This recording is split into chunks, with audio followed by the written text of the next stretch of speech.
Language barriers. One of the most significant barriers to written and spoken communication is language. Language barrier can appear in three primary forms. 1. The people communicating speak different languages.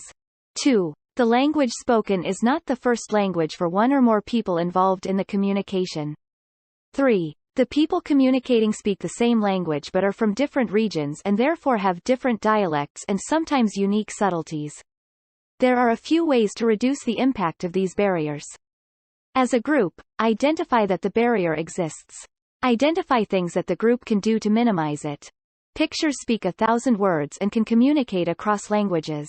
If you will be communicating with this person on a long-term basis, try to find a common language. You may also consider hiring a translator.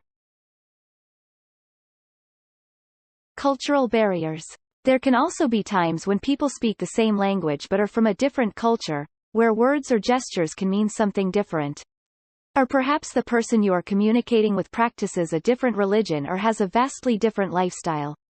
All of these things can hinder your ability to get your message across effectively.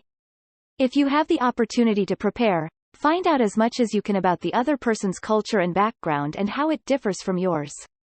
Try to identify possible areas of misunderstanding and how to prevent or resolve those problems. An example. A British restaurant owner needs to talk to a culinary specialist in Australia. Although they speak the same language, their words could mean entirely different things.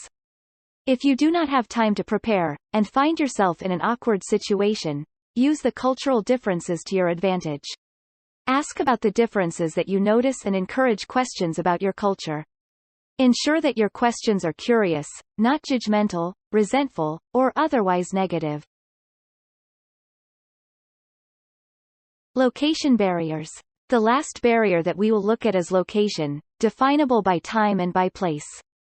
These barriers often occur when people are in different time zones, another region of the country or in a different country. Take this scenario as an example.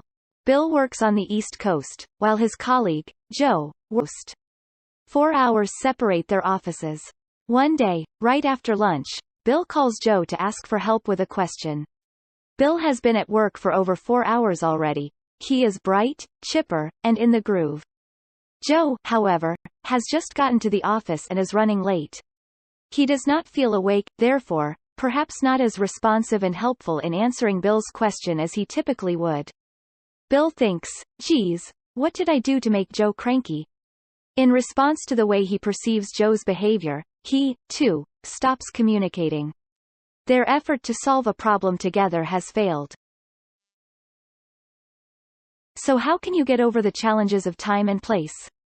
First, identify that there is a difference in time and place. Next, try these tips to reduce its impact.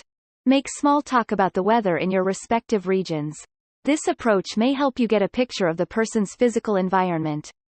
Try to set up phone calls that is convenient for you both. If appropriate, email can be an anytime, anywhere bridge.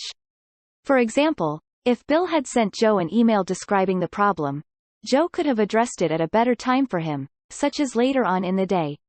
However, this is not always practical. For example, if the problem is a complicated issue requiring extensive explanation, but this is an option to consider. It would be best if you also tried to avoid rushed communication. The pressure of time can cause either party to make assumptions and leaps of faith. Always make sure you communicate as clearly as possible and ask for feedback. The listening and learn in this course will help you make the most of the communication time that you do have.